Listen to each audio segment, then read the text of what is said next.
Silakan duduk saudara. Shalom. Ada sukacita? Haleluya. Ya, tema kita minggu ini adalah hati bagi kota dan bangsa. Hati bagi kota dan bangsa. Tema kita sepanjang bulan ini adalah impact, bagaimana kita berdampak. Ya, kemarin kita sudah belajar untuk kita punya sikap hati yang loyal dan punya hati yang mau berkorban. Ya, loyalitas diperlukan dalam setiap kita. Karena loyalitas itu adalah satu keputusan ketaatan yang dilakukan dengan kesadaran penuh, ya, untuk mentaati apa yang kita ikuti dalam instansi atau dalam pekerjaan, terlebih lagi dalam keimanan kita. Kita punya loyalitas kepada Tuhan yang kita sembah. Amin. Nah, hari ini kita akan belajar bagaimana kita memiliki hati bagi kota dan bangsa tercinta. Kalau saudara baca di dalam 2 Tawarikh pasal yang ke-7 ayat yang ke-14, ayat ini sudah umum, saudara pasti tahu.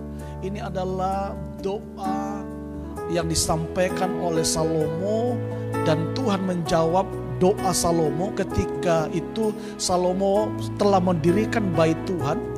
Lalu Salomo berdoa dan melakukan ibadah kepada Tuhan. Dan singkat cerita Alkitab berkata bahwa Tuhan itu berkenan kepada bangunan yang dibangun atau rumah Tuhan yang dibangun oleh Salomo. Dan Tuhan berkata bahwa aku akan memulihkan, ya, setiap kota ketika ada hati yang berbalik, ya, dari jalan-jalan yang jahat.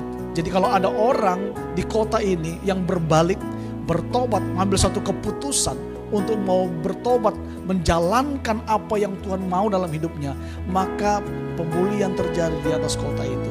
Amin. Berarti saudara, nasib kota itu ditentukan oleh setiap pertobatan orang-orang yang ada di kota itu. Amin. Feedback mungkin dimatiin. Ya. Ya.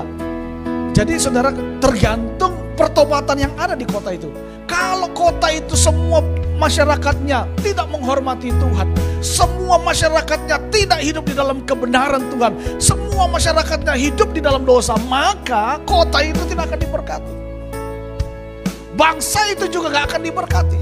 Sebab itu kota dan bangsa diberkati tergantung masyarakatnya, tergantung orang-orangnya.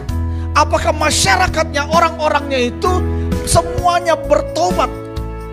Saudara ingat cerita tentang Niniwe? Itu Tuhan mau hukum Niniwe. Kenapa? Karena di situ terjadi banyak kejahatan. Sodom dan Gomora mau dihancurkan oleh Tuhan, bahkan dihancurkan oleh Tuhan. Kenapa? Terjadi banyak kejahatan. Ada hubungan yang tidak wajar, pria dengan pria, wanita dengan pria, wanita, dan terjadi banyak hal. Ya, sodomi terjadi di sana, pergaulan yang bebas terjadi, dan Tuhan murka, Tuhan menghancurkan Sodom dan Gomora.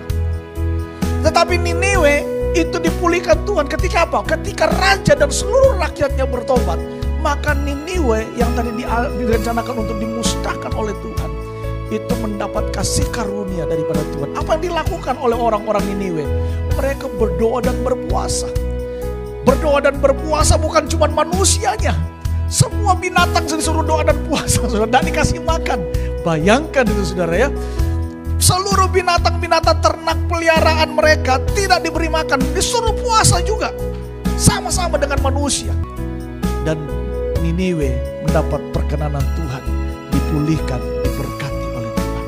Saya percaya Indonesia akan diberkati Tuhan kalau ada orang-orang di bangsa ini yang cinta Tuhan. Amin. Dan itu adalah tanggung jawab kita sebagai anak-anak Tuhan. Kenapa bangsa ini masih tetap terpelihara? Kenapa kota ini masih tetap diberkati Tuhan? Karena ada orang-orang yang bertanggung jawab, yang punya hati untuk keselamatan bangsa ini, untuk keselamatan kota ini, dan berdoa bagi bangsa dan kota. Amin. Dan saya harap ini terus membakar hidup kita, supaya kita terus punya ambil bagian di dalam pelayanan buat kota dan bangsa yang kita cintai.